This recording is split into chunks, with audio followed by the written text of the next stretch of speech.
merci d'être venu. Ensemble, on va parler voyage. Découvrir les plages de sable fin des Seychelles, faire un road trip en Amérique latine, voir les aurores boréales en Laponie, ça donne envie. À moi aussi. J'adore voyager, je pense qu'ici, je ne dois pas être la seule à aimer ça. Je pense qu'on est à peu près tous le voyage. Le problème, c'est que c'est pas forcément évident de trouver avec qui partir aux mêmes dates, avec les mêmes envies de voyage dans notre entourage. Que ce soit par rapport aux collègues qui n'ont pas eu leur congé, aux amis qui ont des obligations familiales, ou encore par rapport à ceux qui n'aiment pas ça. Tout simplement, c'est pas forcément évident. Vous pourriez me dire qu'il est possible de partir seul. Oui, mais pour ça, il faut oser. Et justement, c'est en parlant autour de moi que je me suis rendu compte que nous étions nombreux à ne pas oser sauter le cap de ce voyage en solitaire, que ce soit pour des raisons de sécurité, pour ce besoin de partage d'expérience, ou encore pour des raisons financières. C'est donc à partir de ce constat que je crée actuellement Wanderluster, une plateforme qui met en relation les voyageurs seuls ou en petit comité dans l'objectif de partager les expériences touristiques. Pour vous expliquer comment fonctionne Wanderluster, voici Camille, une jeune femme de 25 ans qui vient tout juste de terminer ses études. Mais avant de rentrer dans le monde du travail, elle souhaite prendre une année sabbatique et sympathique et voyager, mais elle se heurte à un problème et pas des moindres. Elle ne souhaite pas partir en solo et personne ne peut l'accompagner. C'est alors qu'elle découvre Wanderluster grâce à un influenceur voyage sur Instagram. Donc elle télécharge l'application, crée son compte en indiquant ses informations personnelles, ses centres d'intérêt et bien sûr elle décrit son profil en tant que voyageuse.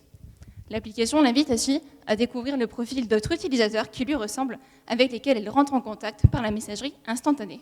Elle crée ainsi des liens avec d'autres voyageurs et co-construit ainsi ses itinéraires de voyage. D'ailleurs, il s'avère que dans quelques semaines, Camille commencera son périple avec Antoine, son futur compagnon de voyage qu'elle a rencontré sur Wanderluster, et donc elle commencera son périple avec lui en Asie.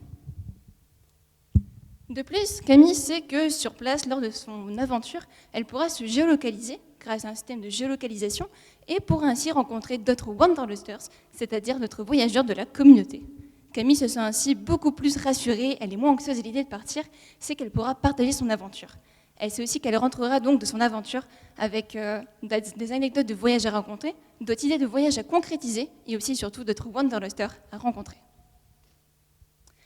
Ce besoin, je l'ai tout d'abord découvert pour moi. En effet, j'adore voyager, mais je me suis déjà confrontée au fait de devoir laisser un voyage dans le coin de ma tête ou de devoir les oublier tout simplement par crainte de partir seule. Mais aujourd'hui, sur le projet, je ne suis plus seule, même si je l'ai commencé seule. Je me suis tout récemment associée donc, avec Aurélien, un ami développeur et lui aussi également passionné de voyage. Donc nous sommes associés tout récemment et actuellement nous bossons sur tout ce qui est maquette, wireframe ou encore tout ce qui est visuel des applications web et mobiles. Ainsi, si vous aussi vous souhaitez vous lancer dans l'aventure, trouver votre prochain compagnon de voyage, refaire des rencontres, que ce soit avant de partir ou peut-être après un séjour, je vous invite à scanner ce QR code sur l'écran, de l'autre côté, ici, pour suivre l'actualité de Wanderluster, comme par exemple devenir potentiellement un bêta-testeur, ou encore être informé du lancement du projet, ou pourquoi pas faire partie de la future communauté. Merci.